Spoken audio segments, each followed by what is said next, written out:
Ladies and gentlemen, the show will commence in 5 minutes. While you are waiting, please hit the like button and share the video link.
Ladies and gentlemen, the show is about to begin. Grab a drink and a snack, sit down and enjoy watching the show. Don't forget to comment, like the video, and share it to others.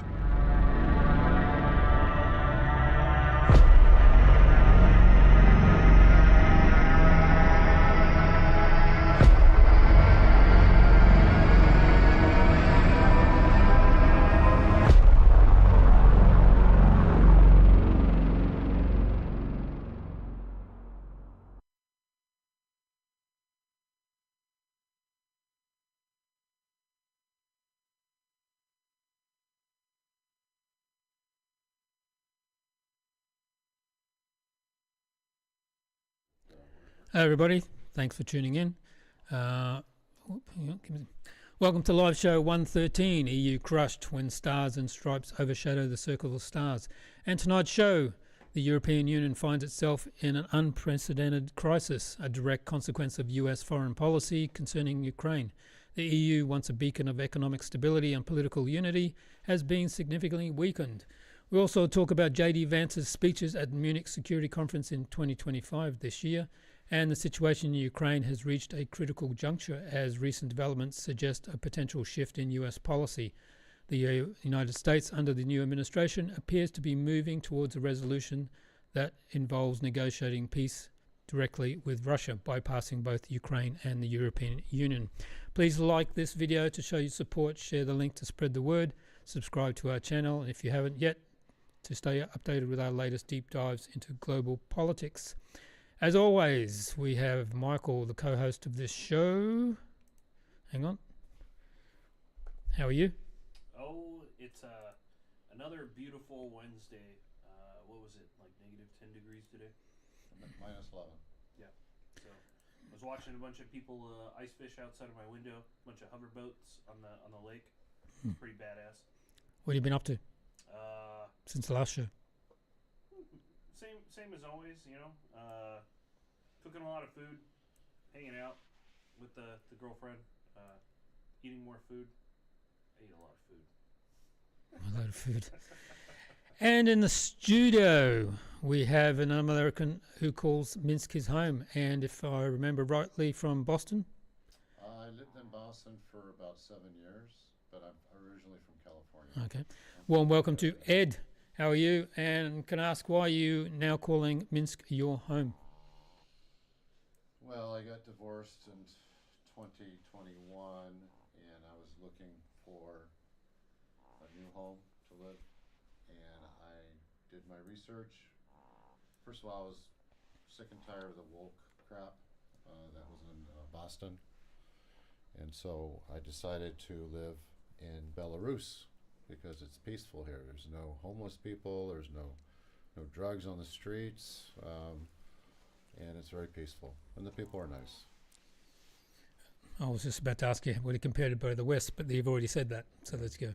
So let's get started. But first, we have big news for Belarus that has been reported by the New York Times after rumors flew around overnight, and which we reported early this morning on our Telegram channel. According to the New York Times, the US understands that Belarus must be taken into account. So according to the publication, US Deputy Assistant Secretary of State Christopher Smith recently, without much fanfare, visited Belarus to personally meet with President Alexander Lukashenko and KGB Chairman Ivan Tertel. According to the newspaper, the issue of easing a number of anti-Belarusian sanctions was discussed at the meeting. Mr. Smith told a meeting of Western diplomats in Vilnius on Thursday, according to people who were there, is a possible grand bargain to which Mr. Lukashenko would release scores of political prisoners, including prominent ones. In return, the US would ease sanctions on Belarusian banks and exports of potash, a key ingredient in fertilizer, of which Belarus is a major producer. And I'll just show you this picture. Give me a second. Oh, it'd be a good idea if that was on me, not on Ed. Yeah, I tried pointing at the screen, but you were busy reading. Yeah, sorry about that. So we need to produce. If we ever start making money, we can hire a camera bitch boy to operate the panel. We need to do that.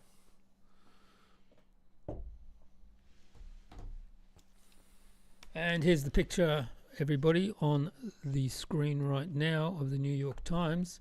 And as you can see, it's President Lukashenko in military uniform with tanks behind him. And, of course, that picture is there to make him look like a dictator. But that is Commander Lukashenko. Yes. So there you go. The New York Times thinks that they're doing something with that, but I don't know. Yeah. I think it's just a badass photo. Yeah. So my questions to Michael and Ed is this good news if the sanctions are dropped, and will the EU follow suit? Ed? So full disclosure, I'm not the expert. None of us are. I'm just here for entertainment purposes. No, I think it's a good thing, especially for Belarus, right? And for the citizens that live here, right? First of all, I didn't know. I know that they released, I think it was 2 hostages last week. Prisoners. Prisoners. And I didn't know they were actually being held in Belarus until just like yesterday. So that was shocking to me. I do know that Trump and J.D. Vance, I don't think they have a good relationship with Lukashenko, or not with Lukashenko, but with Zelensky. Mm-hmm. But they do have a good relationship with Putin. And of course, Putin has a great relationship with Lukashenko. So I think it's all going to tie into the war, honestly. I think they're going to take care of some of these sanctions. No, I think it's a great thing. I mean, I don't know what sanctions were they? What, here? Yeah. Oh, on businesses, on people, on banks. Almost Like everything you can think of. Yeah. Well, we know how hard it is to get money transferred from the United States. Yeah, or anywhere, yeah. So. What about you? Do you think it's a good thing? Will the EU follow suit? Do you think the EU will follow suit? The EU will follow suit to whatever the United States does. That's Well, what I think. I think they have to. I mean, they're no too choice. small. Yeah, they don't have anywhere near enough power. I mean, the thing is I don't know. Even in the EU, it's not like they all get along. So, how are you going to fight one giant country that has a huge number of troops and a huge amount of money? And well, now that Trump's starting this whole gravy train that everybody's been running on, with the Zelensky stealing all that fucking money and then everybody else stealing all the money. Do you see 43 billion's been traced to the Caribbean? Well, there's rumors that he's now a billionaire. Mm-hmm. And what is his salary? Well, he's got a bunch of... He gets $12 million a month, his salary. Yeah, thanks to the U.S. taxpayers. Yeah, well, you guys are generous. But, I mean, the thing is you hear him crying and bitching because I'm pretty sure that once all this ends up ending and being cut off, I mean, like, he's had his fun, but they're going to see exactly what he's done. I mean, he's spent all the money that Ukraine has. He's stolen a bunch of shit from everybody. He just got a bunch of their buildings destroyed in the war. Their infrastructure is fucked. Mm-hmm. I don't think he's going to live there after the war. There's no way he can. I mean, if I was a Ukrainian after I found out everything that he did, I mean, like, I'd take him outside and I'd fucking shoot him. Yeah. So. Well, Ukraine is the most corrupt country in the world. Easily. And the U.S. is just using the Ukraine to get to Russia, right? Well, you say U.S., but after all this stuff that we found, was it really the U.S. or was it all the what stuff? The non-government organizations like the Doge has been going after, like the USAID, and I mean, these are all backdoor deals, and it's just a bunch of horseshit. Because if you say the U.S. is going after something, that means the people want to, because it's supposed to be it's not a full democracy, but it is a kind of democracy. Mm-hmm. It's a democratic republic, and the people are supposed to represent. They're supposed to be represented by the people they elect, and the people they elect are supposed to do. Didn't Zelensky cancel the last election? Well, that's the thing. So Zelensky is apparently fighting for democracy, but he cancels the election in his country, and we have elections in this country where apparently we're not a democracy. So In Belarus. Yeah. Okay. So Yes, just to elaborate a little bit, Zelensky has mansions in Miami. He's got mansions all over the world. He's got 2 apartments in London and one how is this one possible? state. His salary is like $250,000 a year. Got a winery in Italy. well, How I is this mean, possible? Casino in It's like Cyprus. the congressmen and the senators. in how does the Nancy Pelosi They have all make that money? $205,000 a year, but Nancy Pelosi is worth over $100 million. It's because they're chairmans on these fake companies that are being all the money funneled to them by So USAID they're using and- USAID and other stuff to fund wokeness all over the world, and pocket some. and then I think they're probably getting kickbacks from that. Well, Because most of these senators, and most of them are Democrats. Sorry to pick on Democrats, but you created all this crap. They're worth 30 million, 40 million. One senator is worth $500 million. I wouldn't even say that it's kickbacks though, because USAID is directly funding companies and organizations and charities where you can see that politicians have served on the board either in the past or currently, or they'll be there in the future if they haven't been. Right. And it's all it's a classic case of these people are the in group and you're not. You know, it's you're the out group, and it's 0.1% of the population is controlling everything, Right. and we have to suffer for it, and then I end up doing this podcast where I talk about things that you should all know, because I'm honestly, when it comes to stuff, I don't really know that much, and if I'm stupid and I can figure this out, I'm pretty sure you have too. It's probably why you're watching our show. USAID was created by John F. Kennedy Yes. in the 60s. Yep. And it was for good cause, right? But the Democrats, starting with Obama, started using USAID to funnel all of their.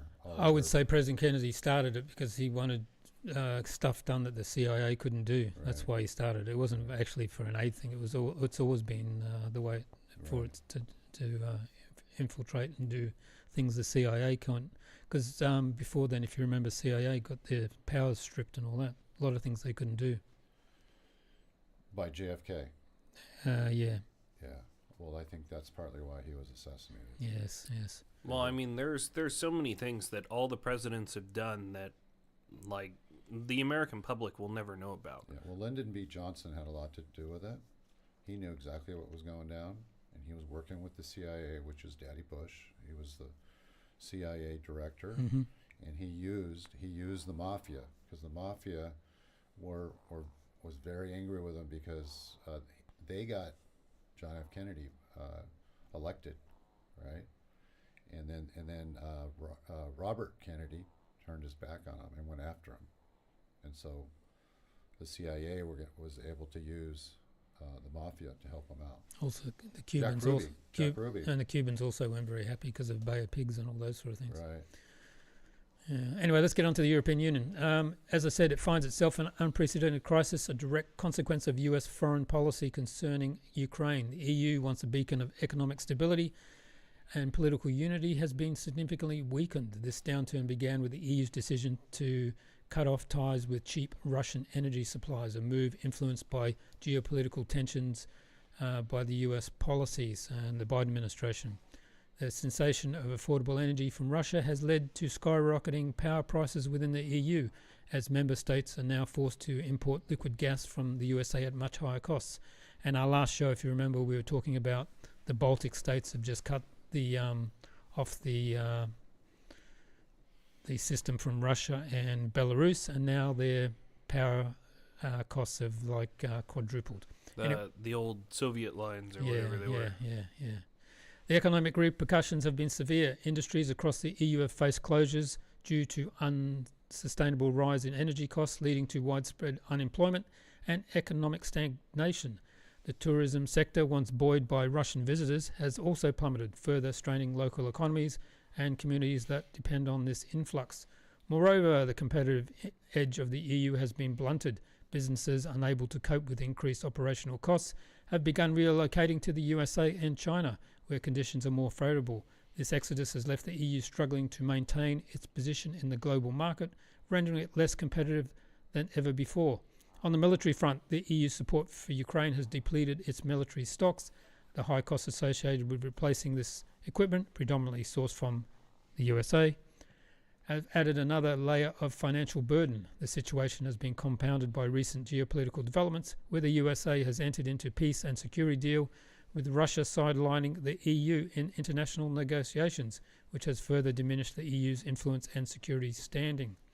Adding to these pressures, recent findings by the Department of Government Efficiency, DOGE, reveal that USAID, as we were just talking, has been actively manipulating the EU to serve US interests.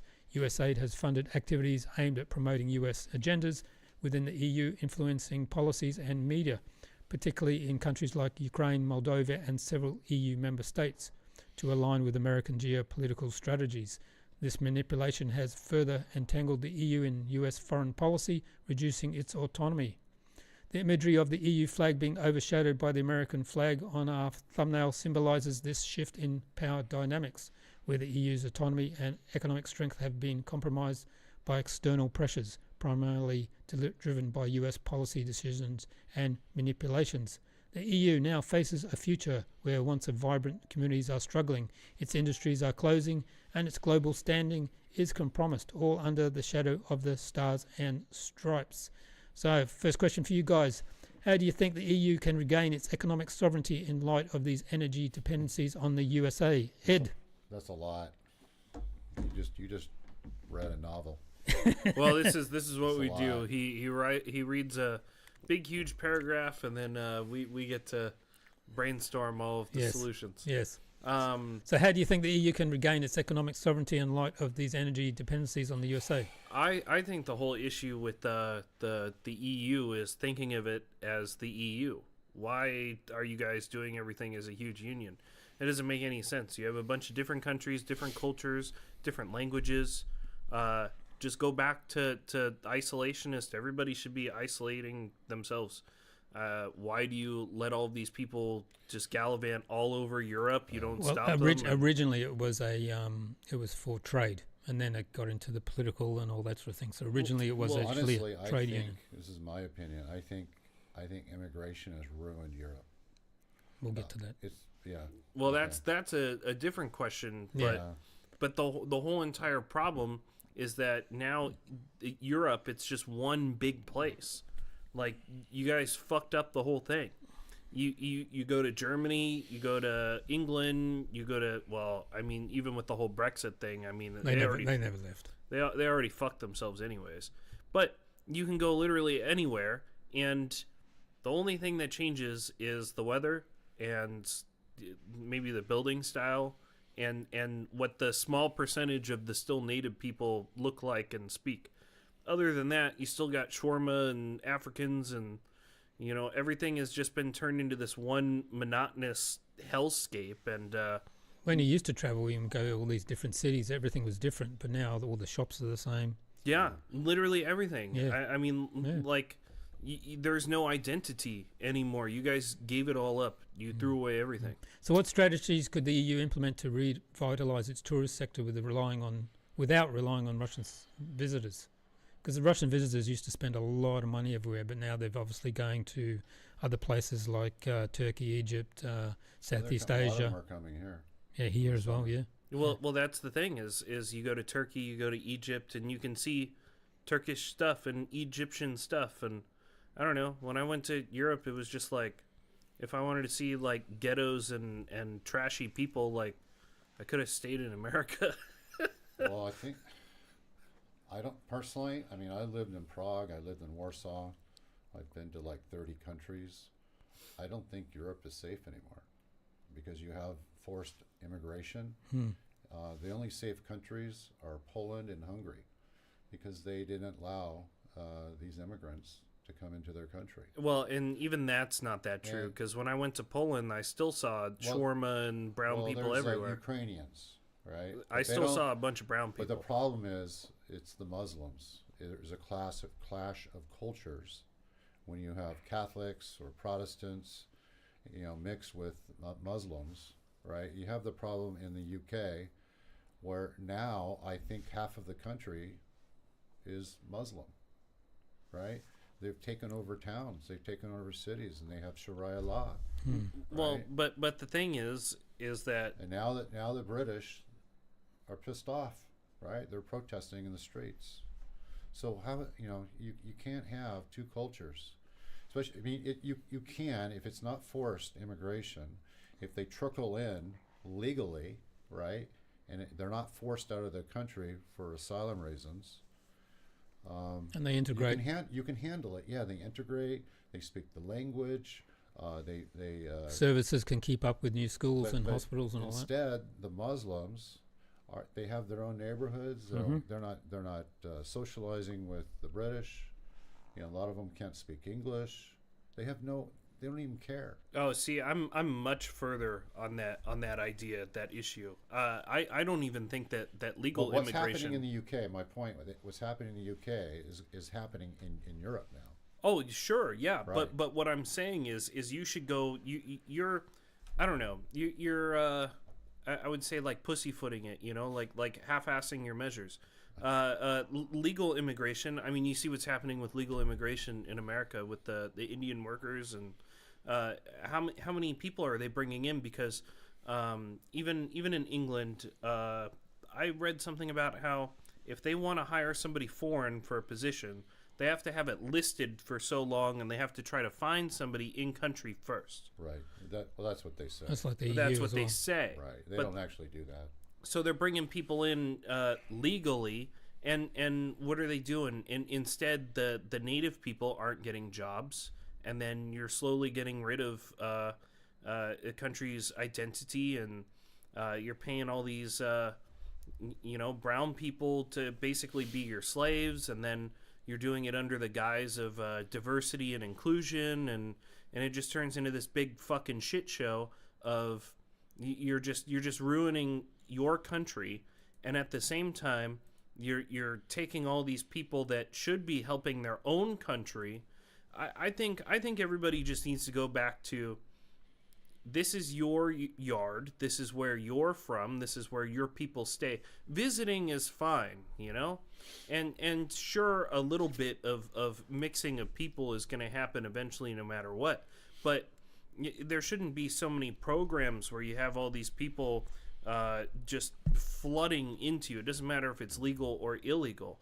The whole entire point in going to visit Germany is that I get to eat German food. I said on the show before, I think, I went there, and it was fucking shawarma and curry and all this other horse shit. Like, I wanted a fucking schnitzel, Like, I want a fucking pretzel. Like, I wanted a bunch of Bavarian food, and it's not fucking there. It's you don't have people going to go visit Germany from Russia because they can go get fucking shawarma in Turkey, and it's cheaper. Right. And Turkey's safe because they know in Turkey you're dealing, Turkish police are dealing with Turkish people. So if they do something fucking stupid, they're gonna get ass fucked. But you don't have that happening in Germany. You go to get that expensive ass shawarma there, and those Turkish people do whatever the fuck they want because the police don't want to do something on the fear that they're going to be called racist and get fired. And I mean, you've completely just cut everybody's fucking balls off there. Yeah, it's horseshit. What are long-term implications of EU's military stock depletion for the European defence autonomy? I'll let you have that one. Well, again, we were already talking about you're looking at everything as the EU. Why are you all putting your weapons together and sending them off to somebody that's not even in the EU? It doesn't make sense.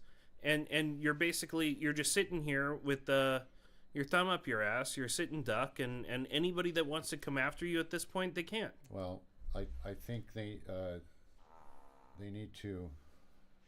She's snoring. She's farting. Oh, she's snoring. First of all, I think each country in the EU, they need to contribute more into NATO. I think a lot of them are doing like 1%, 2%. United States is doing like 5% or more, and plus all the aid that they're actually sending to Ukraine. So I think one or two. Well, so here's the fun part. Oh, you already went to a new question. Well, Yeah, sorry. yeah, but this is the fun Alright. part. So what you're talking So what about I'm right saying now, is their depletion. They need to be responsible for their own stockpile. their own. Yes. So why would they give money to NATO? NATO shouldn't even be a thing. The NATO, EU, So we're all, not. all of these giant. No, they're Okay. they're all because they're unelected officials. They're It's true. and they're just strong arming these countries into doing whatever the fuck they want. Like give these planes and yeah, the dog. He's Just- growling, but it sounds like he's farting. No, she's snoring. But it's all these backhanded deals, and it's no. It's again, if everybody was in their own country dealing with their own problems, their own people, that's why people want to come visit, because you have German culture, English culture, American culture, I guess. That's why people travel. They want to experience other countries' culture, right? So if everybody if it's- mixes into Yeah. just nothing, I don't even know what the UK culture is anymore. what's that fucking chicken tikka masala or whatever? That's the national dish of London Yeah, or whatever. the most boy's name now is Mohammed. Yeah, I mean, registered. Ireland's already like that too. So Yeah. Can the EU develop alternative energy sources and quickly enough to migrate or mitigate the economic damage from high-priced US gas? Or do you think they'll have to go back to Russian gas eventually? Again, I'm not the expert. None of us are. What's your opinion? Yeah, I mean, I think they need to go back to Russian gas. That's what I think. I mean, we can supply it to them. I guess dig baby dig is Trump's new motto. So I think he's going to be sending natural gas to the Yeah, but European Union. it's like 4 or 5 times as expensive, isn't it? Because you've That's got to what- you've yeah. got to cool it liquid. You've got to ship it over. That's what I'm hearing. Yeah. So, So I mean, I've already said it on the show a bunch of times. I hope that Russia just tells them all to shove it up their fucking ass, doesn't give them anything, and then how are you going to have the EU threaten you constantly if they don't have fuel? They can't do anything. Fuck it. All the oil-rich countries are friendly with Russia, anyways. is there any oil in Europe? Not really. Yeah. I mean, you have, never like- heard of Like Norway oil and field. stuff. Yeah, And, Norway. Yeah, Sweden, Norway Norway. They have oil. Why can't they get in the oil North from- Sea with England. Yeah. because it's not in the amounts that you think. What's that pipeline that Biden destroyed? Nord Stream. Nord Stream. There's still one ready to go. Just But that was Russian gas going through there. yeah. Right. In what ways has USAID manipulation affected grassroots movements within the EU, and how can the EU counteract this influence if it wants to? Because we've already heard in the last week that they've been interfering, obviously, in the Romanian election. Oh well, you've already seen And- that the Germans are talking like how I've been speaking, like that AfD party and stuff, and even though that they're not even that conservative, to be honest, and people are calling them far right, and Yeah, they want to ban them. yeah, and they want to ban them, and they're taking guns away from party members and censoring them, but I don't even think it's far enough. That's the problem, is you have people that are taking these half measures, and it's bullshit. If you actually want to take your country back, then, I don't know, quit being a bitch. Like, I don't know how else to say it. Yeah. Can you lower that question down a little bit? Well, also they could do what they did here, is kick all the NGOs out. That would be a good start. Like Lukashenko kicked them all out. Elon Musk? He has found $1 trillion. He has found $1 trillion in So far, yeah. USAID, and one of them was going to Romania. Yeah, for the elections there. Yeah. Yeah. Yeah. And so they gave, I think it was, I don't know, $30 million. Yeah. $30 million. Also, they've been paying like Poland, all the judges there and all that, so they can get rid of the populist people and then start and the Tate criminalising brothers them. live in Romania. Yeah. And I'm sure the U.S. had a lot to do with That trying to force the Romanian government to prosecute him. Well, and here's the other fun part is Tate. We've talked about him on the show before. Which Tate? Andrew, obviously. Well, both of them. Yeah. They're horseshit. They pretend to be conservative and have conservative values, and all they do is talk about womanizing and making money and doing all this other bullshit. And they're not actually religious. They're grifting on you. Tate went Muslim. Right. Tate's a Muslim now. Don't worry, he'll switch back once that's the thing that'll make him more money. That's the thing, is they don't give a fuck about you. I thought he did that because he wanted to go into Dubai and all Yeah, I that. think the way they got their money, it was online girls that would do. They would, like, the men would pay money, and they would do things for the men online. Like OnlyFans.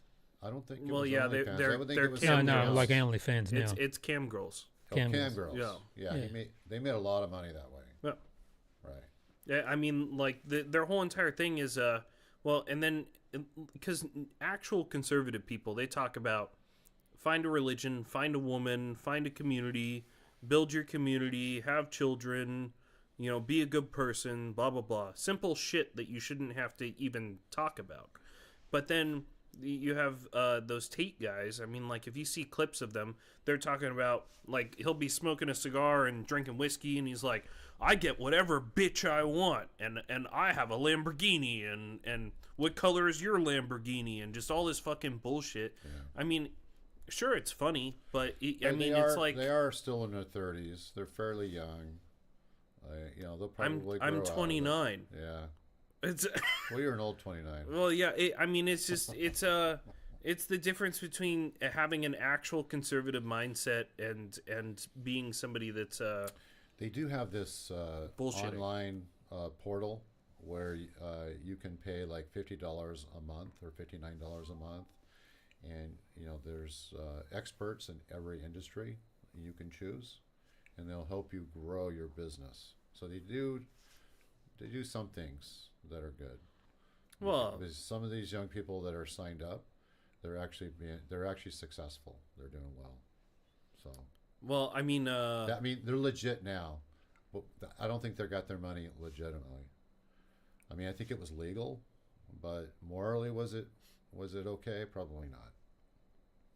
well, let's this is a question that I posed to my girlfriend. They're bringing in $1 million a month from that website, But so that's how they're getting their money now. let me give you the same scenario, okay? My girlfriend said that nobody is better than anybody else, and you should always be forgiving, and it depends on what somebody's doing now. So let's say there's a rich guy. He solves world hunger, but in his spare time on the weekends, let's say every Friday, he enjoys smashing open an infant's head on the sidewalk like a watermelon. Is he a good person? I don't think. Is he better than you, or are I you don't better think than it's him? the same thing with the Tates. No, but they didn't kill anyone. it's obviously super exaggerated. but they're talking about being conservative, and then at the same time, like they're abusing women and taking. But I think these women did it voluntarily, and they paid them pretty well. Well, it's because you're So- giving them money. It's like Right. if I keep on giving money to So a crack addict. it's a mutual decision on both ends. Okay, is it morally right? Probably not. No. That's Probably not. That's what I'm saying, Right. though. Is there's a difference between legally correct Right. and morally correct, and the fact that people will say, "Well, it's not illegal, so that means it's okay." That's not how it works, and that's not how truly conservative people think. I mean, like, how many times have you? Well, we were talking about this before the show. You always try to help people, right? But like people will take advantage of it. It's true. It's the same thing as it's all in the same idea, because if everybody was conservative and kind to each other, you wouldn't even have to talk about this dumb shit on a podcast like I am right now. Yeah, considering the coming US and Russia deal, how should the EU position itself in future international peace negotiations? The EU should fucking stop. Well, the EU and Ukraine has done nothing to stop the war. Nothing. They haven't. In the 3 years that the war's been going on, they haven't once met with Putin. They actually had Putin and some. I think they actually had like a peace deal, all right? But the U.S. and Biden said no. Yeah, They had a peace deal. February 2020. Yeah. So 2022. So what if Zelensky is not meeting with Putin, right? So, Trump has a really good relationship with Putin. I don't know how good, but they do have a good relationship, good rapport. They've been talking for the last 2 weeks, right? Zelensky's pissed off because he's not involved. But you know what? You didn't try, right? You didn't even attempt to meet with Putin. So, That's because he's been grifting on his own country the whole time. He's just doing it to steal money. Because the past administration wants this war to continue. It's like a never-ending war because they want to chip away, from the Russians. That's the only reason. Well, because as soon as you get rid of Russia, now you can turn the whole... The Democratic Party loves war. Loves war. They're making billions on war. But as soon as you get rid of Russia, the last country that can stand up to everything that's happening is China, and they're already communist. But it's different because, well, they're Chinese people. They're a little strange. But on the global scale of things, I mean, if China is the only thing that's left, what are they going to do? Nothing. Otherwise, once Russia's gone, everybody has to fall in line, and America can make everybody do whatever they want. And they're going to. Well, and that's why I keep on saying all these big unions, associations, and blah blah blah. Cut it out. You're gonna lose your whole entire nation's identity.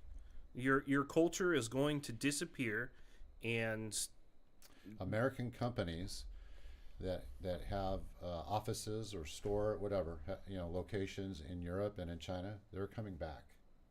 They're coming back because Trump is going to place a 25% tariff on them. They're going to go out of business, so they have to come back. He's also making it easy for them to bring their money back. Matter of fact, Ford they laid the groundwork for a new manufacturing company, to make cars in Mexico. They've stopped it. They're moving everything back, right? So, is it going to hurt European Union? Absolutely, yeah. Is it fair that the European Union puts a heavy tax, or what do they call it, value-added tax, a VAT, on all American cars coming into Europe? That's why you see no American cars in Europe, because the tariffs are so high, and we don't even give them a tariff. They can sell as many cars as they want. I think there's zero tariff. A lot of German cars now are made in Mexico as well. So now. if the EU wants to improve their economy, they have to take those tariffs off, right? Because right now they're doing it through buying it. People that want American cars now, they have to buy from an auction in the United States, and then have it shipped over, right? That's how they're doing it now. They're not doing. There's no dealerships, American dealerships in European Union. Yeah. If these dealerships were able to sell here, they would sell their cars here. They would hire the local economy, right? Well, that's why I don't think that these associations and trade affiliates and all of these big unions make any sense, because if you truly wanted everybody in the world to get along, do whatever the fuck you want inside of your borders. Run your country how you want, and then trade should be free between countries, and it should be on a country-to-country basis. Well, that leads to my next question. Could the EU situation lead to a resurgence in nationalism? And if so, I think it already is. how should the EU manage Well, this but that's why potential they're outcome? trying to crush that German AfD, party. yeah. Well, But here's the thing: is I keep snoring. on saying that that's not even far enough. That's half measures. It's you're not doing enough. If you keep half-assing it, it's not going to work. I don't know. They need to go much further than that. Much further. well, they're having big problems in Sweden with the Muslims. They're having big problems in the UK. Poland, I know you think that there's Muslims there, but no, there might be some. It's not by forced migration. They're integrating. Well, no, It's but mostly the Ukrainians in Poland, and in Hungary, they don't allow immigrants to come into but the country. problem is So that Poland, I lived in Poland, right? And I actually been to Hungary. And those are very safe countries compared to the rest of the countries in the EU. And Poland, they're very nationalist, believe it or not. And so is Hungary. Now, is Czech Republic? No. But the EU is one big place. I know. I can hop on a train in Germany. I've done I it. get that, but we're talking individual countries but they're not individual. going back to nationalism. Yes. Well, I but, know, I get that. Yeah, but they need to. But for now, Yeah. Poland keeps on saying we don't have them. We don't have them. Yes, you do, because you guys are part of the EU, and you guys have just opened your doors to every country. Yeah, not so Poland, though. you have whatever your neighbor has. They can hop on a train in Berlin, and they can be in Warsaw in a few hours. They're there. Yeah. I've seen them. Yeah. They're That's right. As long as they're in the Schengen territory and they have a Schengen visa, they can travel freely amongst, by train or by flight or by car to any country in the Schengen territory. Exactly, and that's why the whole the EU and then the Schengen, or however the fuck you want to say it. I don't even know how to say it. Schengen. Yeah, that thing. Not Shanghai, Schengen. Whatever fucking bullshit that is. You guys have no border autonomy, and you guys have completely. It's like I don't know. It's worse for some of the countries. They've got if your country has no borders, you have no country. also exactly. Also, they should go back to their individual currencies as well, Yeah. because the EU, the euro has just stuffed a lot of countries up. Yeah. It's been good for Germany. Not all of the EU countries are going by the euro. I know. I would say it's like 50-50. Poland has the zloty. Czech has the crown. Hungary has, I forget what it's called, but they still have their same money.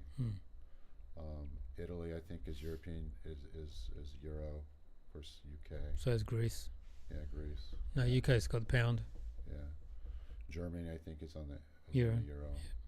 Spain, Portugal, Yeah. Slovakia is on the euro. Czech Republic is not. Croatia, I think's just gone on to that. Yeah. I think they might. I think some are going to go back to their own. It's very hard. It's hard, yeah.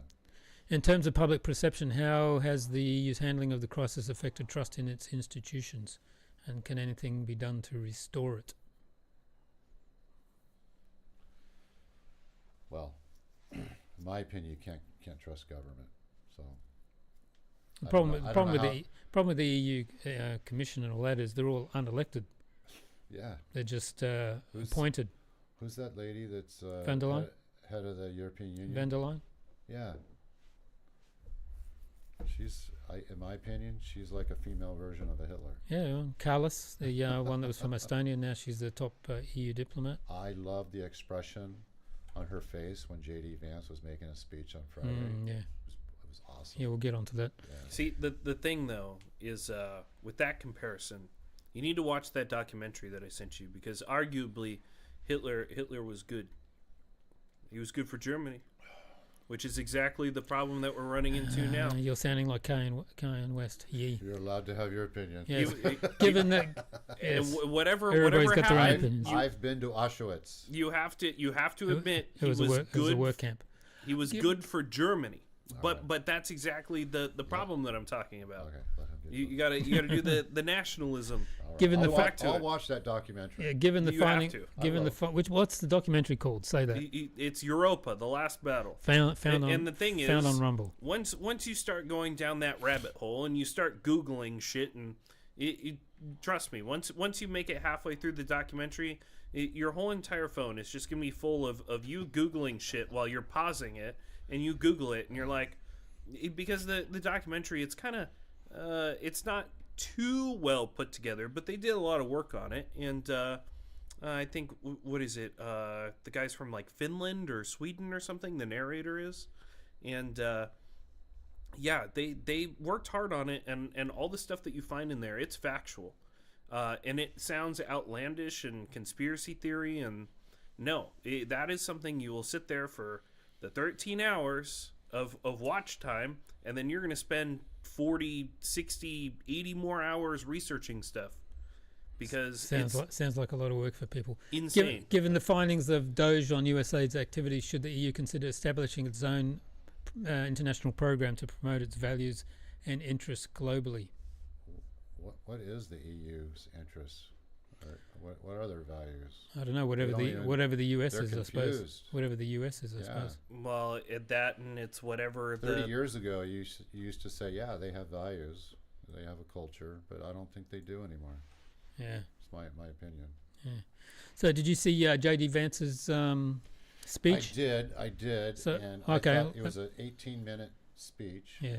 and I think, it was the security conference Yeah. in So- Berlin, right? so what Or was no, Munich. Yeah. So I think everyone expected him to talk on the Russian-Ukrainian war, and he didn't even touch on it. So, what was right? JD Vance's primary critique of European democracies during his speech? Well, the day that he was there, that he arrived, the Munich, some guy rammed a bunch of people in downtown, right? Mhm. Killed like Yep. 20 people. So he talked about immigration. Yeah, that's what then Right? had his So- focus on immigration and free speech at the conference surprised And- attendees. Just, who was the driver? Who was the driver? Oh, well, that's that whole thing where whenever He wasn't German. whenever they write the articles, it makes it sound like there was no driver. It's just a car hit 20 people. Yeah, they don't want. Yeah, It's a car hit 20 people. A van hit 20 people. it was a Muslim guy. Well, of course. Yeah, But and but so it was a car. so Yeah. he focused on immigration and how it's ruined European Union countries' values, and that's what he talked about. Yeah. Okay, in what ways did JD Vance suggest that Europe's retreat from democratic values mirrors historical authoritarian practices? Well, he talked about how there's no free speech Mm-hmm. in the European Union, and I think he saw some of the officials roll their eyes because European Union they don't think you can critique law, right? And so whenever you do that, then they're gonna throw you in jail and throw away the key for a couple of years. Well, but And that's and he had talked about a few of the people that there was one guy that he was standing outside an abortion clinic, but he wasn't on the property, he was on the public side, and he sat there and prayed, and the officials, it was a woman. no, it was a man, the police, I thought it was a woman. maybe it was a woman, Yeah. okay, my bad, but that's not the point. A person. It's not gender specific. Well, yeah. Okay. But So, but anyways, the police officer goes, "Hey, what are you doing?" He goes, "Oh, I'm praying on my child that I aborted a year and a half ago." Right. well, then obviously so- that's a woman. So, or whatever. Okay, funny guy. So anyways, they threw him in jail because he was praying Her. on. I guess they have a law that The person was you praying. can't pray and influence someone's decision at an abortion clinic. No, people don't get pregnant. Women get pregnant. It's So the guy's in jail. The guy went to jail for like 5 years. the woman. Is that right? Okay, woman. Just concede. Yeah, I'm conceding. But I actually think it was a guy. but the problem with that is The guy wearing a dress. So This is exactly what I'm saying. When you have these huge unions, these huge gatherings of countries, you have all of these countries that have different cultures, different cultural norms, different laws, and then you're trying to all make them behave one way, and you're forcing everyone to change. And I'm sorry, it doesn't matter how long we go for. Even in two towns that are right next to each other, some things are going to be considered different. It's you're going to have different social norms. You can't have everyone in the world act exactly the same. It doesn't work. In India, you can shit on the street whenever you want. If I do that anywhere else, I'm probably going to go to jail. Well, not in Europe no, now. you won't go to jail in L.A. or San Francisco. Oh, the Well, EU now. They have an app. They have an app in San Francisco. Oh, yes, I know. It tells you where all the poop is. Yeah, the poop Human app, yeah. feces, Yeah. all around the city. And they should tell you where all the fucking crackheads live. Yeah. How did J.D. Vance address the issue of European defence spending, and what implications did he suggest for US-EU relations? You want to take that? Well, see, here's the fun part. I was waiting for you guys to get to this. I was busy with my girlfriend, and I forgot to watch the speech. Ah. I watched probably half of it. Well, that's half more than I watched. See, the thing is I don't know. Did I tell you this before? I really only read about stuff. I hate watching stuff, and honestly, I hate reading a lot about American politics because they've been garbage ever since I was a kid. They've just been awful. It's I don't know. In America, it seems like you either have to be apolitical or you have to be on completely opposite ends of the spectrum, and nobody ever acts normal. I fucking hate it there. Yeah. So So what do you think the potential long-term effects of US-EU relations, given I think- Vance's criticism of Europe's Here's what I approach think. to... Here's what I think. I think Trump's going to be in office Yeah. for 4 years. Mhm. There's term limits, so supposedly he can't be president. He might, though. They might do some law, but if he doesn't, J.D. Vance will be the president for the following 8 years. Mhm. So that means the Republicans will be in charge for 12 years. And that means they're going to clean up all the corruption in the government through all the agencies like USAID. And I think the European will follow suit. That's what I think. Yeah. So I think long term, I think it's a good thing. well, I think they were getting a fuckload of their funding through us in the first place, and once they actually have to foot the bill for all the stuff that they're doing, Right. even if they wanted to do it, they're just not going to be able to continue. It's I don't know. They're just going to have to roll over at some point, or they're going to have to find some way to steal more money. They are rolling over already. Well, or they're going to have to find some other way to steal more money from their citizens. I mean, I don't think they would feel any qualms about that. They've already shown. Yeah. So Okay. you'll have to see. Either they're going to have to give up, or they're going to go much further. So how did the European leaders respond to J.D. Vance's accusations of censorship, and what does that they reveal weren't about the happy. translation? They weren't happy. I remember seeing one of the officials look at us and just roll his eyes and kind of smirk.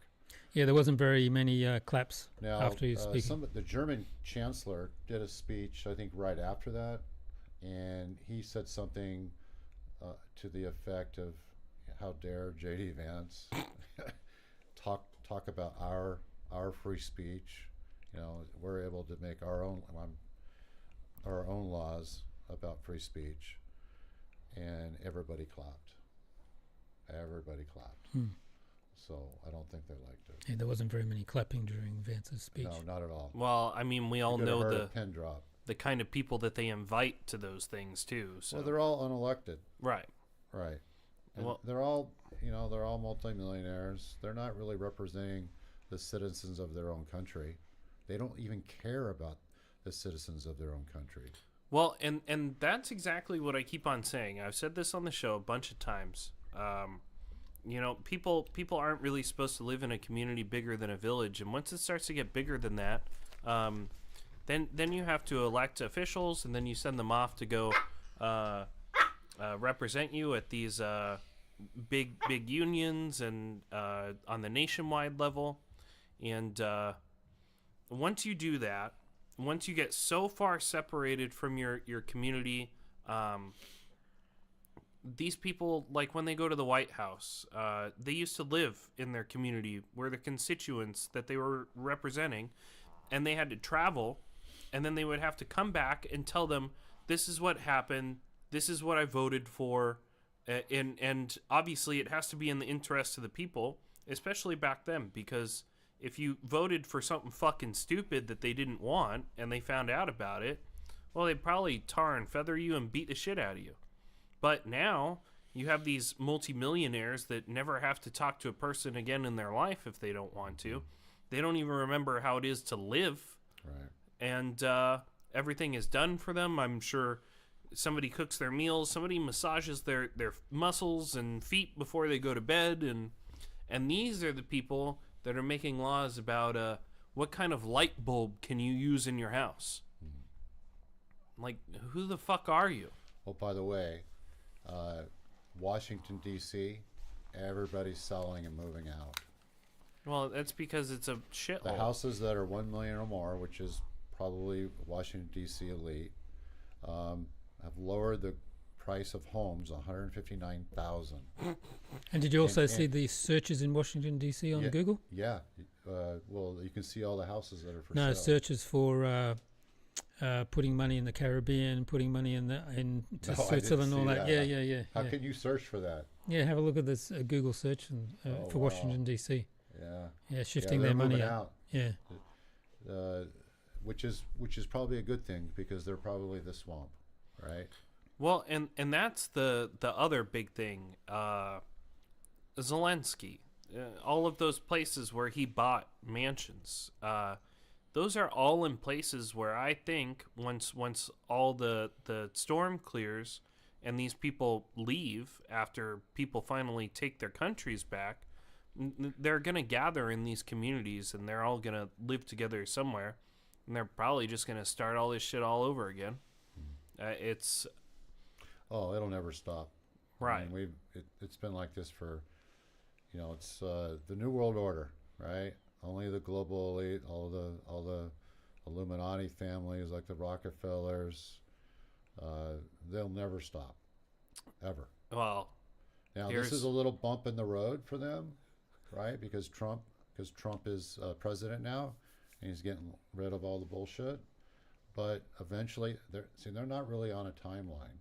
Okay, it's going to probably be the next 12 years before maybe a Democrat gets in, but they'll be plotting. Their next move? Would you? So this is never going to be over. Just offhand, like top of the head, would you happen to know what ethno-religion group the Rothschilds belong to? Jewish. Oh yeah. See, and it's weird how every time you start to talk about all that, it always leads back to the same ethno-religion. Josie Ann in the chat said also searches for criminal attorney and erase hard drives. All right. There you go. So there's again. Well, all those pizza places that were getting those thousands and thousands of dollars, they're not operating right now. Oh, like the one in Washington D.C. Uh-huh. where the Clintons used to go to, and yeah.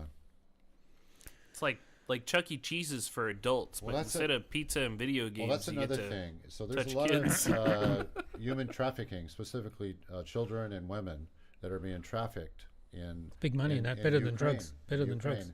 There's underground tunnels all over Ukraine, and that's how they get the women and the children. They're all over America too. Oh yeah. No. There's tunnels all over the world. Mm-hmm. You could go from the United States to Europe underground. You think so? Oh, I know so. Yeah. How? They have tunnels everywhere. They've been boring for decades. They're boring people. They've been boring. Now I have to look into I guess this is going to be a new conspiracy. Yeah, I'll watch your Europa documentary and I'll give you some I have to read about dwarfs. Is that? Well, maybe I'll send you something on Agartha. Right. The inner world. Inner world. Where they have a sun. let's get on to Ukraine. All The right. situation in Ukraine has reached a critical juncture as recent developments suggest a potential shift in U.S. policy. The United States. It's definitely going to be a shift. Yes. The United States, under the new administration, appears to be moving towards a resolution that involves negotiating peace directly with Russia, bypassing both Ukraine and the European Union. This decision comes amidst growing sentiments that the conflict has dragged on too long, with the US officials like Secretary of State of Rubio indicating that neither side should expect a clear victory. The US has outlined a peace plan that includes a ceasefire, Ukraine's exclusion from NATO, recognition of Russia over the annexed territories, and the establishment of a demilitarized zone monitored by European troops. That's not going to happen, notably without US involvement. This move has sparked concerns in Europe and Ukraine as it signals a potential withdrawal of US support, leaving Ukraine in a precarious position, and the EU feeling sidelined in the conflict that has a profound implications for European security. Who pledged 177? Your Well, I've got this. I saw this on Twitter. It said they pledged 177 billion to Zelensky. They ended up with only 77 billion. Oh yeah, He I heard it was 200. He sacrificed over 500,000 Ukrainian lives. He caused Ukraine to lose vast territories rich in fertile farmland and valuable minerals.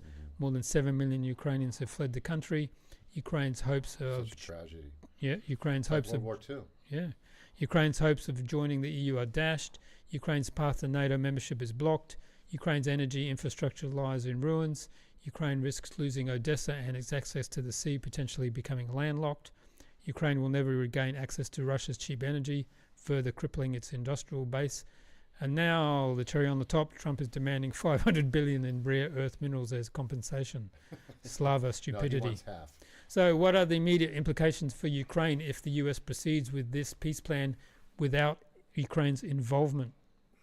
Well, and they're basically just going to take whatever the fuck they want. How are you going to stop them? I don't think it matters if Ukraine is involved or not.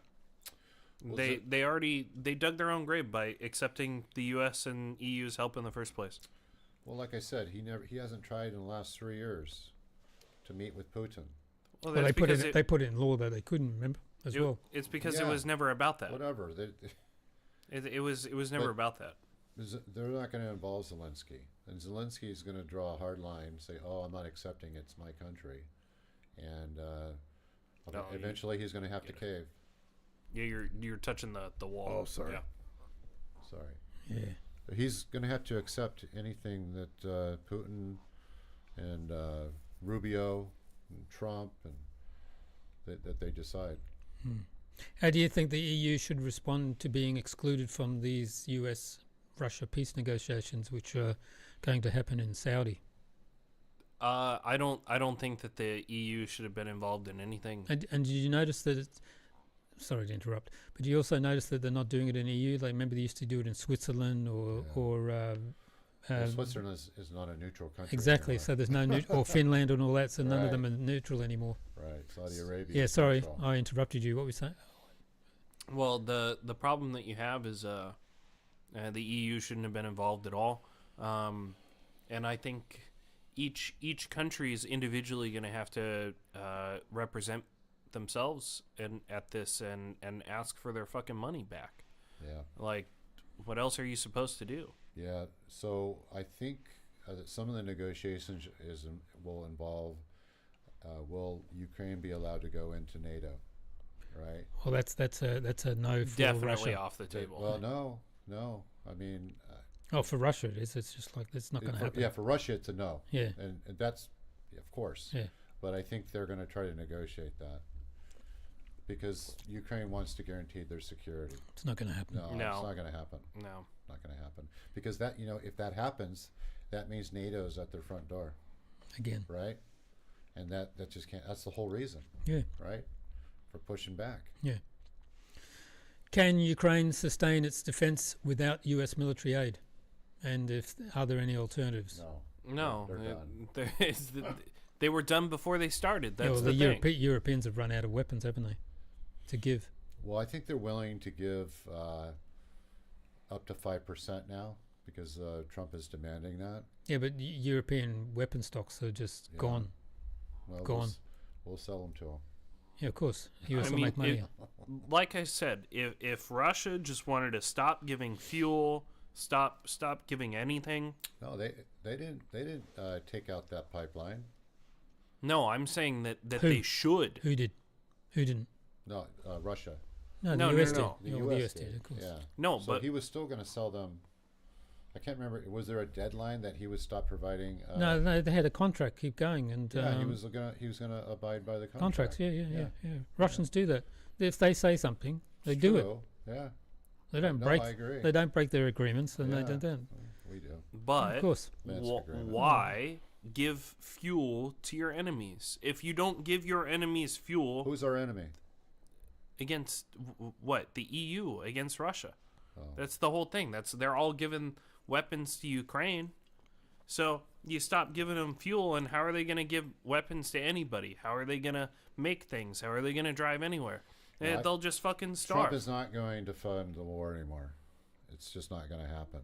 And if the war is going to continue, which I don't think it will be, I think there'll be an end here by the end of the month or early part of March. That's what I think. Well, the Europeans are tomorrow having a leaders conference on this to see what they can do.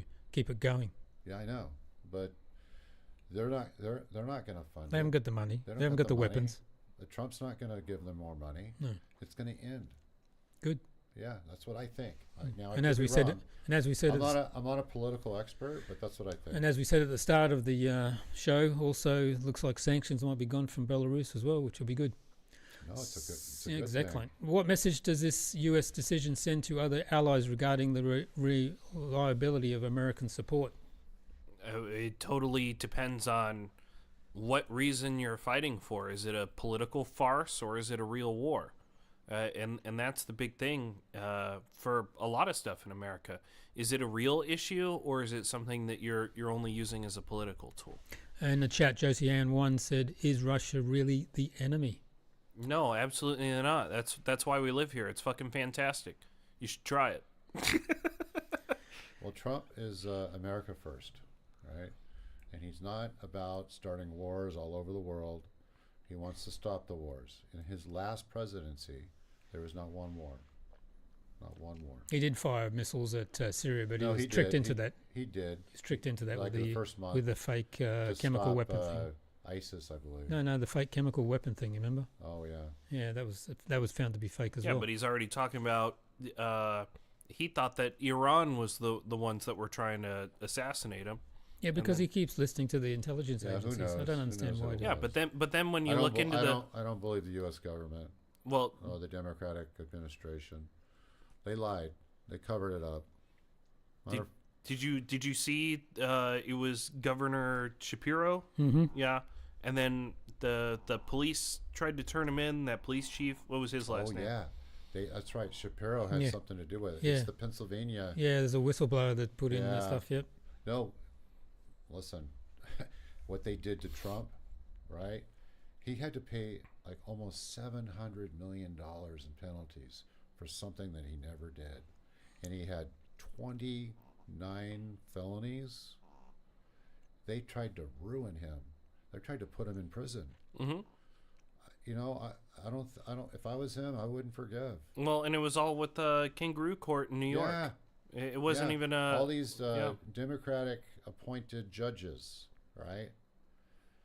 And they're still trying to, but Pam Bondi, she said drop the charges on the New York mayor because they tried to weaponize him as well. Yeah, because he said he came out to support something. Well, no, because- anti-immigrants. Yeah, That's what he said, I need help. This is ridiculous. Yeah, this is and too they- much. And Trump said they're going to go after you, and they Yeah, did. and they did. Yeah. Yeah. And so Pam Bondi said, drop the charges. I think they're dropped. Yeah, how might this peace deal impact the geopolitical balance in Eastern Europe? What? How might this peace deal between the US and Russia impact the geopolitical balance in Eastern Europe? Well, I think everything will go back to normal at this point. I mean, we've seen it with the way that they control the borders in Poland and Lithuania. You see, they're protesting on the border of Poland, all the businesses, because of all the money they've lost? Well, it's not just that, but I'm saying normal as in like attitudes, because at this point, EU countries they think that they can pretty much do whatever they want when it comes to enforcing the border. They do really weird shit. Like, Well, Poland is allowed to shoot to kill. well, but it's weirder than that. Like, Dave said that they stopped him from bringing a Trump hat from the EU into Belarus. Who did? Um, Vilnius? Yeah. So basically, That's a red flag, though. I probably wouldn't have worn that. No, I wasn't wearing it. It was in my bag. it was just they took it out. They were checking your Yeah, bag. it was just a souvenir. Yeah.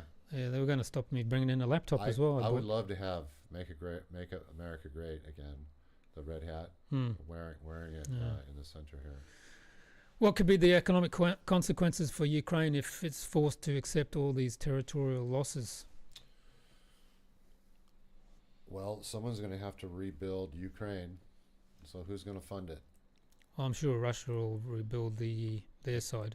Oh, you can have plenty of tourists come there with. Well, I think what they want to do is build a smart city. Which side? Well, on the Ukraine side. That's what I heard. The Western. I don't know how much truth. Do you think Hungary will take their bit, and Poland will take their bit, and Romania will take their bit? I mean, their land? Back. Because Stalin cut all those things off in the... Well, I know Poland has part of Germany. I know that. I don't know. I think Does it matter at this point? once the war is over, Because and it's not Lvov used to be in Poland. What did? Lvov, or Lviv as they call it now. Yeah, it used to be Polish. Once the war is over and it's not a political tool to use anymore, they'll stop pretending to care. They'll completely shut down the border, just like it is, like it was before, and just like how it is here now. And Ukraine's going to go back to being one of those countries that you always hear about, where you can wave around a candy bar and the girls will do whatever you want for it. That's what it's going to be. I'm going to interrupt. Sunshine said hello from Oklahoma, USA. And he said, or she said, Romania will take their bit back from Ukraine.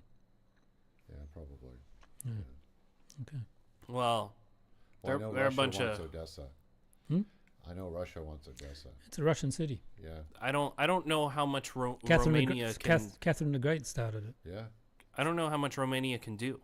They're a bunch of fucking gypsies. Like, what do they have? They're not organized with anything. They don't have any money. They're that guy that's going to win the presidency. He's going to try and stop the NATO base and have more support for Russia as well. But that's the whole reason why like the Tates and stuff. The people of Romania are waking. I agree with you. That's why they're there, because but they're not. Just to go back, I don't think they're gypsies. I think gypsies have no country. Yeah. Well, Romania has a country. They have a huge gypsy population. Gypsies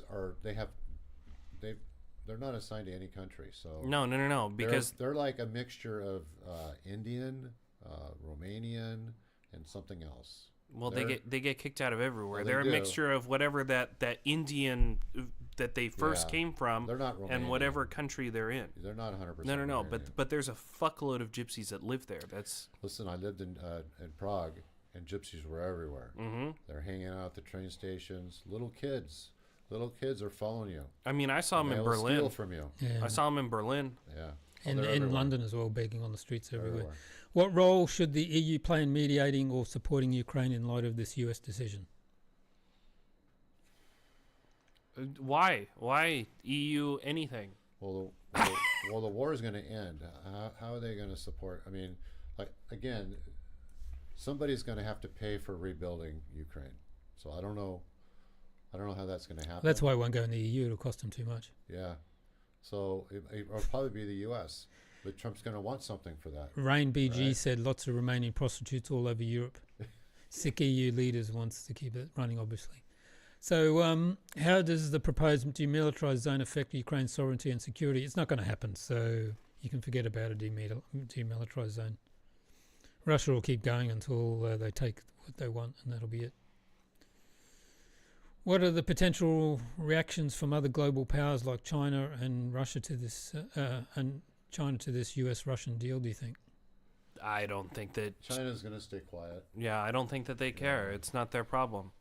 They- It's they're a community that only takes care of themselves. Yeah. That's exactly what it's supposed to be. And that's why I think it's weird that always in America you always hear all these people talk about, what if Russia attacks us, or what if China attacks us? And you're talking about two countries that mostly stick to themselves. Other than that, they're not interested. other than the Soviet Union shenanigans, but we've already gotten into that. China has already done a lot of damage to the U.S. All that fentanyl that's killing over 300,000 Americans from the age of 18 Well, to those are from 45. clandestine chemists. All China's got to do is just sell. They're coming from China, not the government, but they're coming Yeah, from but China. all China's got to do is just dump U.S. So China- securities. That's it. If they don't want tariffs, they need to fix that, right? Well, that's a problem that you have with clandestine bathroom. You know, they're making it in their bathtub.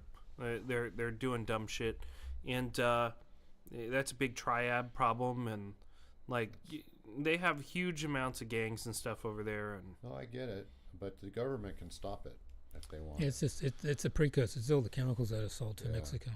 Right.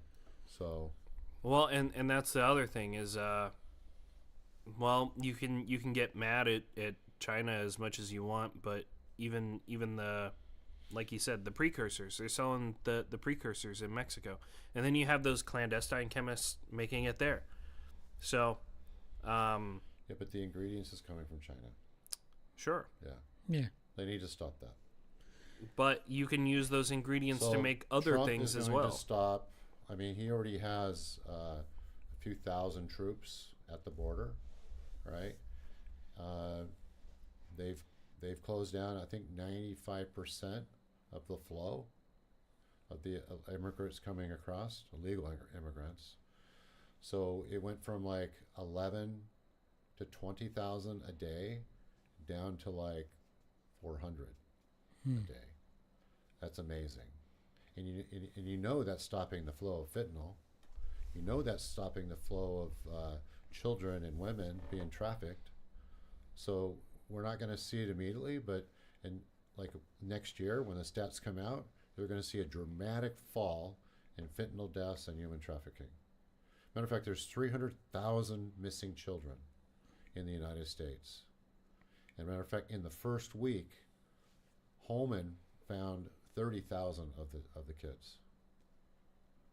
So the Biden administration was allowing it. They were making billions of dollars off of this. Yeah, you make more money So off corrupt. you make more money off human trafficking than drugs. So Drugs you use once, people you use it'll multiple stop times. 90% of the deaths, I believe. But China can do more. They can do more. Could this lead to a re-evaluation of Ukraine's foreign policy, particularly towards Russia? Do you think it'll change? The western part of Ukraine, obviously. Which one is this? The top one?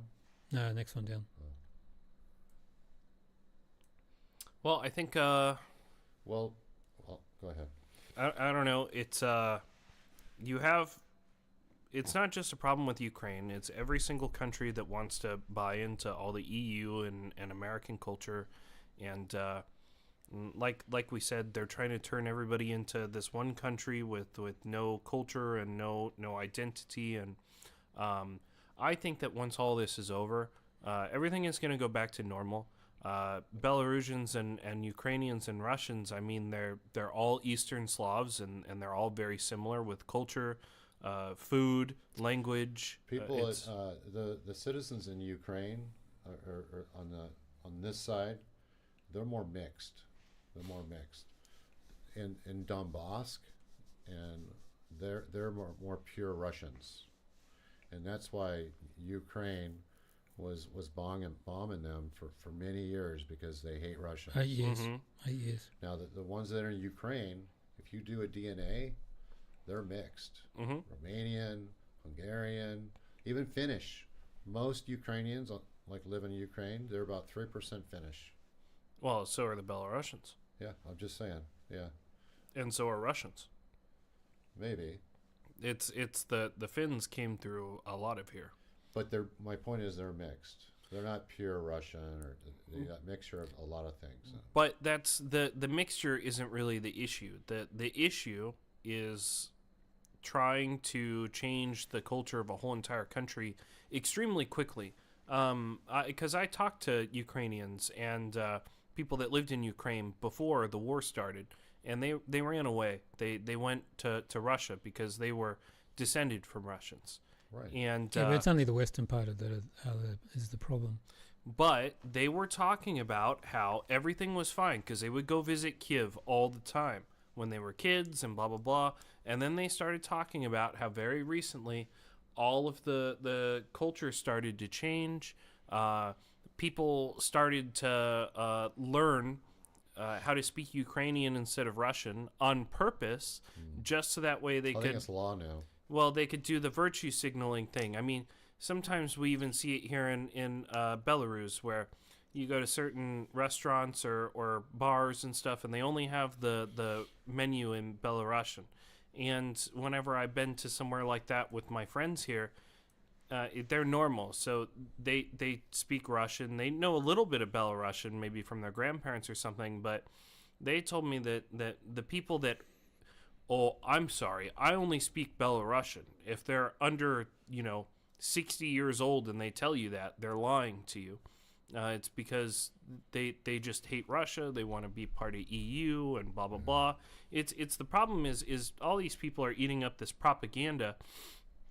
And the normal people, they don't care. It's Russian, Belarusian, Ukrainian. They believe that everybody in this area, they're all brothers and sisters. They are. But it's when you run into these people that, they want to be part of the EU and they think you should be able to do all this gay stuff out in public and they like all the Western stuff and blah, blah, blah. Then you find it's the same problem that you have in the U.S. where they pretend like they're inclusive and they want all these things and they want to be progressive. But in the long run, actually, they're extremely racist, and they hate Russia, and they hate Poland, they hate Germany, they hate all this shit. But when you talk to normal conservative people, they don't hate anybody. They respect differences. They just want you to stay the fuck out, and it's just a little bit different. Can Ukraine take any steps to ensure its voice is heard in international forums in this peace deal? Or are they just like tough shit? I think that they have lost the right at this point. You've allowed Zelensky to steal all this money and turn your fucking country into rubble. Maybe you should just sit down and shut up and let the adults handle it. I think Zelensky is going to push back, but I don't think he's going to win. It's going to be Trump's decision. Well, he's an illegitimate president anyway, Zelensky. So yeah, and Trump knows this. Yeah. Trump knows all. Well, about that's what Ukraine. Putin said. He said he can't deal with him because because all about Ukraine. Yeah, exactly. He knows about the 27 bio stations that are funded by the U.S. Well, Tulsi's in charge of that the intelligence stuff now. So. Thank God. Yeah. How might this affect the morale and resolve of the Ukrainian people and the military? This peace deal between Russia and the U.S. This is my opinion. I don't think they want the war to continue. I mean, they constantly Because have people running away from the lines anyways. They're having Yeah. to shoot people in the back as they retreat. Well, at the start, they didn't even want to join the NATO. What is the lifespan of a soldier in Ukraine? It's like 24 hours. not Not very very long. fucking long. Not very long. I remember when And they put the new guys up in front. Right? Well, when the war first started, there was an American that went there, and he thought that he would go volunteer and stuff because he had, gone into the brainwashing, and he was in the American military at some point. And I remember he wrote something about it where he went there. They didn't have him do any training or anything. Put him in like a foreign unit, and then they hand him a rifle. Like 21. But not even that, like 19 maybe. But no ammo. It's a kid. No ammo. Yeah. And then they tell him, you have to pick up ammunition off of dead Russian soldiers. Good luck. And the guy was like, "What are you talking about? I can't fight with no ammunition." So they're literally just throwing at one point bodies. They ran out of ammo. I remember that. I think that was last summer. But this is way before that. What are the potential long-term security implications for Europe if Russia's control over these territories is recognized? I don't think it's, in my opinion, I don't think it's going to be affected because honestly, I don't think Putin cares about Europe. Yeah, Russia's never going to invade. Yeah, they're not going to invade. No. Russians have never invaded. They've always been invaded. Well, they tried to invade Cuba a long time ago, but not invade, but put missiles there. Yeah, but that's because you guys put missiles in Turkey. True, but that was the reason. Yeah, that was just retaliatory and yeah, but Putin doesn't care about Europe. He just cares about his own citizens. Yeah, exactly. That's my opinion. Is there a risk of increased Russian influence in European politics as a result of this U.S. policy change? Not for a long time. I mean, right now they're. I don't think so. I don't think there's going to be a heavy influence. How? I mean, there's no relations right now, right? Only relations you have is Trump and maybe Rubio. Well, and talking to Russia. This obviously isn't something that the media would even consider broadcasting. Maybe they're talking about like if the AfD got in, they're more Russia friendly. If this guy in Romania gets in, he's more Russian friendly. Yeah, no, I think I'm gonna be honest. I think everybody in Europe, not everybody, but I think a majority in every country do not like Russia. That's my opinion. Yeah. But they're brainwashed by the media. Because I don't see Russians never tried to butt into anyone else's business. Nope. They've minded their own business. But it's like how they say with Lukashenko being a dictator, but he's never threatened anyone. They've never invaded anybody. I've never seen a rally. No, no. I've never seen a rally. No. But you have the issue of this is how media keeps on painting them out to be, and then even once things do start to go back to normal, they're still going to try to be inflammatory.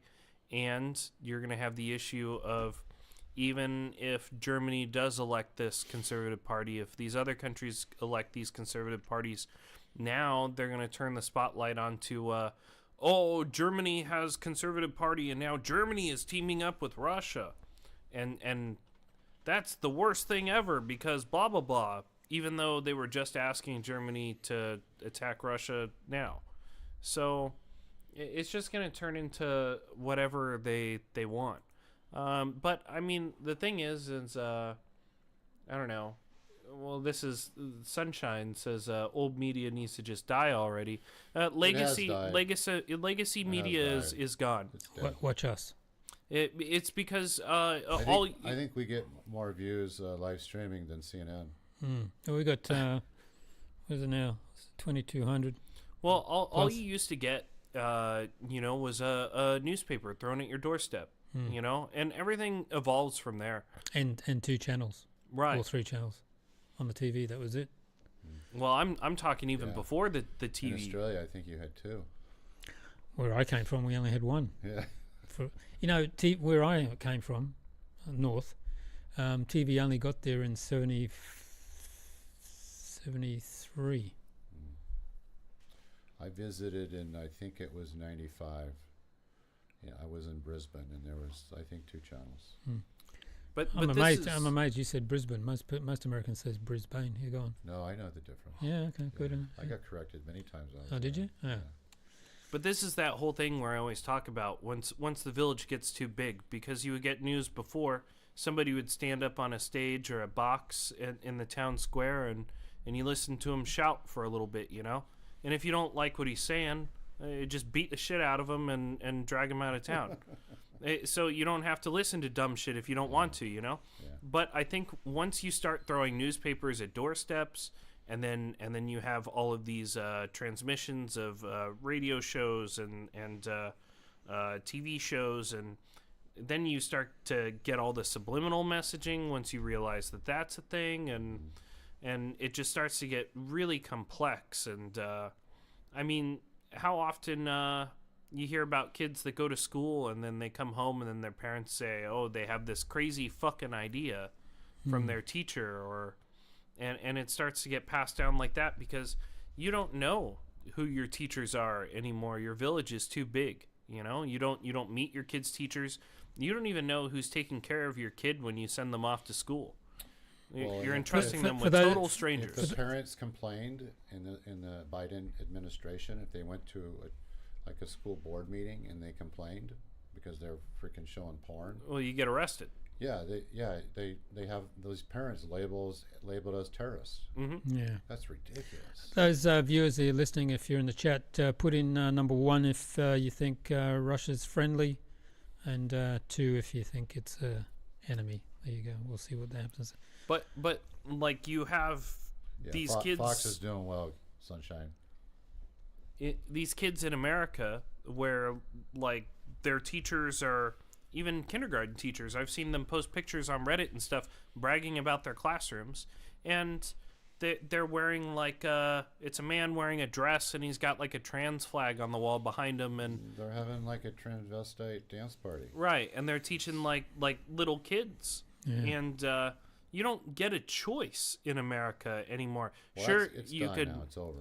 Well, Yeah. to a certain extent. Yeah. But the thing is you know that in 4 years, it could restart again. Which would be just a nightmare. Yeah, And- I don't think it will, though. And what happens if, say, California decides to go so crazy liberal that they're like, we're going to start our own state and they or nation and we separate, or I don't know. And Trump keeps on talking about this whole annexing Canada thing. You want to add them as a 51st state? That's fucking insane. It wouldn't be the 51st state. It'd be what would they You say? would have Up to 60 yeah, states, wasn't it? You would have to have each separate It'd state be U.S. first of all. territory like the Virgin Islands And and you get 40. He's just it's art of the deal. He starts high, something crazy, and he gets something in the middle. Well, I know that that's the thing, Yeah. but the basic idea of why it's crazy isn't just the whole taking Canada thing. It's the people that live there. Oh, they're not. They're- It's not They're going to happen. fucking awful. It's a joke. It's a joke. No, it's not going to happen. No, the Canadian. Some of the Canadian. Canadians are nice. Sure, the Yeah. conservative farmers and stuff Yeah, that, but their cities are fucked. It's full of Vietnamese and Indians, and Yeah. there are no Canadians in their cities. It's bullshit. They've got gangs running around, and That's people are true. there's big fucking problems there. Yeah. Okay, guys. Final thoughts for tonight on Ukraine. I on want to EU. make poutine. I just thought about it. I Want want to to what? make poutine, What's that? Canadian food. Oh. It's the gravy on the French fries. Okay. Hey, No, listen. Go ahead. go for it. No, I just said we all want peace, and I want peace in Israel. I want peace in Ukraine, so that we could just focus, right? Because we've been for like the last 3 years, it's all been about war. It'd be an interesting experiment if everybody left every country alone for 10 years and just see what happens. Like not interfere, let them do whatever they want. Yeah. Be quite interesting. Yeah, well, I mean, that's what I keep on saying on the show. I just, everybody should go back to deal with your own yard, deal with your own business, stop fucking with each other. And all the globalist states that shouldn't exist, like a lot of Ukraine shouldn't exist. Israel should obviously not be there. Thanks, Sunshine. It's all horseshit. Go back to people living where you're from, being with your people. Right. Forward your culture, your advancements. Lean into what makes you special. Your differences are what makes you special. If you keep trying to make everybody the same, it makes it so that way everywhere is not really worth following. Visiting. Ed, can you tell everybody your YouTube channel? Oh, okay. Yeah, I have a YouTube channel. I have about, I think around 8,000 subscribers. Basically, I travel around and I do videos. Of here? I do a lot of videos here. I did a lot of videos in Boise, Idaho, where my parents live. Vilnius, all over Europe. And the address? Is Allodic Ventures. Allodic Ventures. How do you spell that? ALLODIC, and then ventures. Okay, cool. Yeah. And there's no use asking you. He doesn't want to be followed with anything. Leave him alone. Yeah, no, I wanna be just like all those nation states that I keep on talking about. Leave me the fuck alone. Yeah. Have you got X or anything else, Instagram or anything? Or is that yeah, it? I have X. It's under Elotic Ventures as well. Mm-hmm. Also Instagram, Elotic Ventures.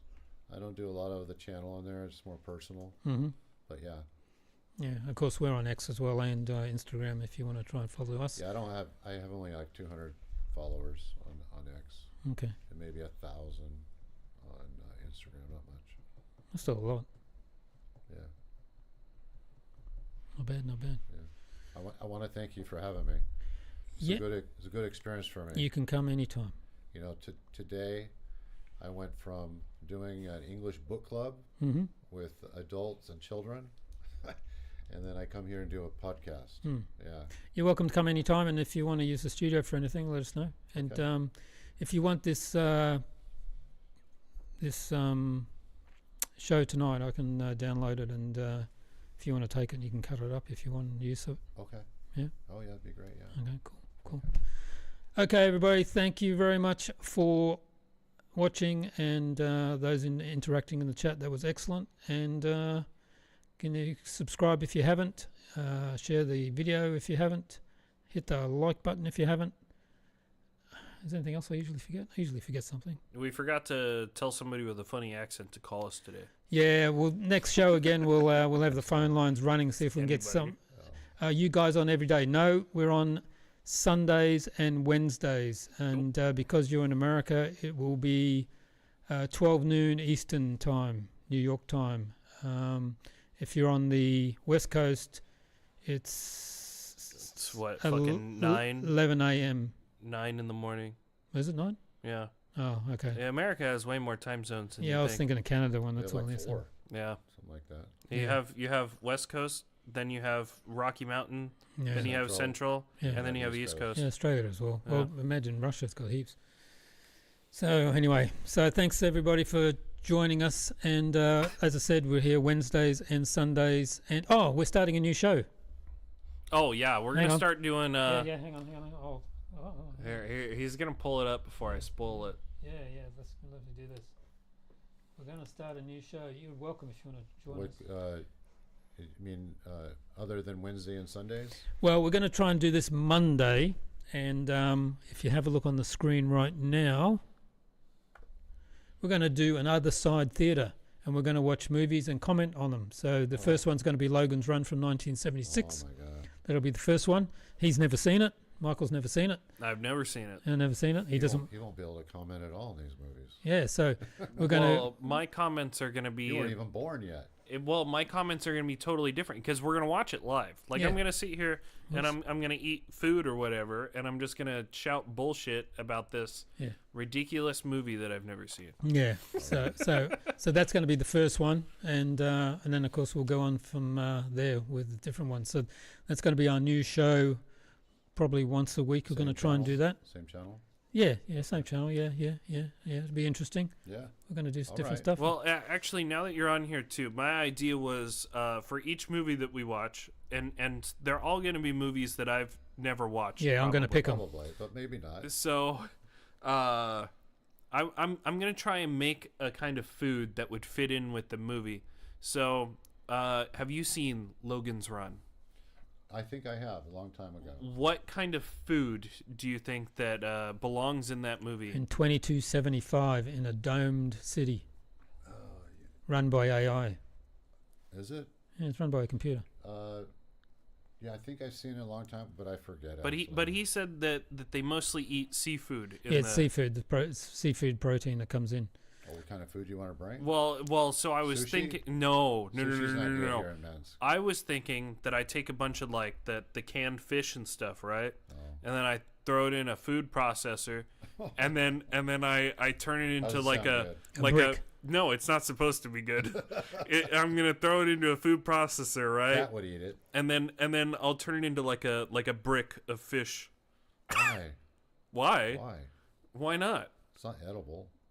Well, that's the point. It's edible, but it's not appetizing. Okay. Yeah.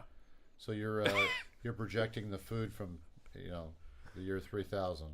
Well, exactly. Like they live in this dystopian society where they eat seafood.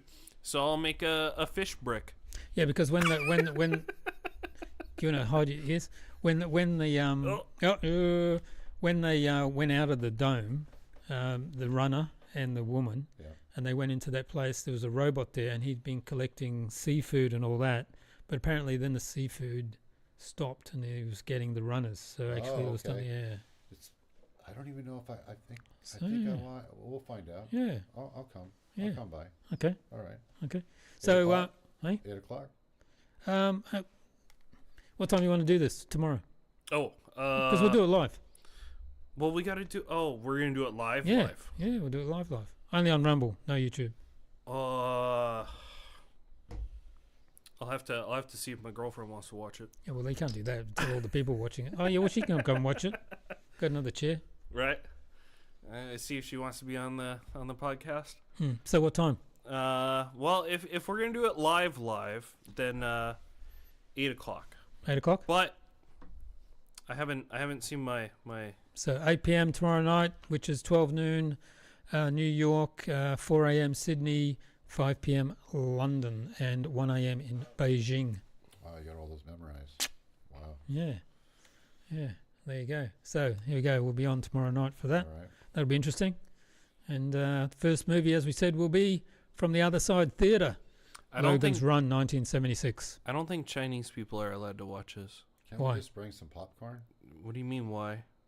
I think we talk about a lot of things that you are not allowed to talk about. It's not like that. Well, I'll get Alex, who's a Canadian who lives in China. He'll come on to the show. China lives in Central. Yeah, 11. So yeah. Well, that's right. It's 12 noon in New York. Well, as soon as I mention Tiananmen Square, Yeah, well, you can't do that. or maybe how the president looks like Winnie the Pooh. You can't do that either. Okay, we're going down. See, we're not allowed anymore. I've lost it. Now we're there not we are. allowed in China. Yeah. Thanks, Michael. Yeah. Thank you very much, bastard. Okay, people, thank you very much for watching. And, what's that? Melanie C said something. We'll just grab that quick. Cheesy popcorn. Oh, Yes. no, she's No, not a cult. To say no to President Trump would be say no to God. Meet Trump. Okay. Oh, that's that crazy lady that works for. Yeah, no, I don't like her. Yeah. All those televangelists. Who's that big famous televangelist in America? I forget what his name is. Wow, there's a few of them. No, the big one. The one that offered the Hebrews to stay in his church. No idea. I don't know. No idea. Yeah. I'm not up on the evangelists. It's There's one guy he seems possessed. He's got those crazy eyes. They're all possessed. Okay, everybody, thanks for tuning in. And tomorrow, From the Other Side Theatre. And if you can't make it, we'll be back on Wednesday for the normal show. And again, thanks for coming in. You're welcome. You're Thanks for welcome to having come me. anytime on the normal show. See you both so tomorrow. I have to make a fucking fish brick tomorrow. Yeah, tomorrow, yeah. I don't even have a food processor yet. Well, you'll just have to stamp it with your feet. Oh fuck! There's gonna be a lot of cutting. Yes. This is gonna be stupid. Yeah. Okay, thanks everybody for